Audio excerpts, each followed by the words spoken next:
எடப்பாடி பழனிசாமியின் புலம்பலை தமிழ்நாட்டு மக்கள் நிராகரிப்பார்கள் என்று திமுக அமைப்பு செயலாளர் RS பாரதி தெரிவித்துள்ளார். 2026 தேர்தலிலும் அதிமுகவுக்கு மக்கள் படு தோல்வியை பரிசாக தருவார்கள் என்றார்.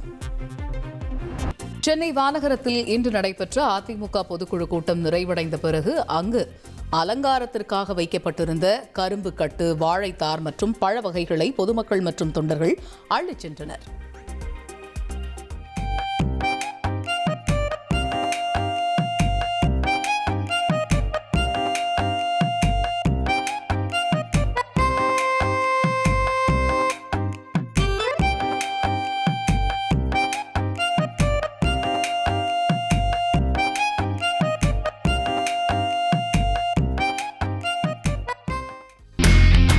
இனி செல்லும் இடமெல்லாம் செய்தி. தந்தி டிவியின் வாட்ஸ்அப் சேனலை ஃபாலோ பண்ணினா செல்ல இருக்கும் இடமெல்லாம் செய்தி. இதோ QR கோட் இப்பவே ஸ்கேன் பண்ணுங்க, ஃபாலோ பண்ணுங்க.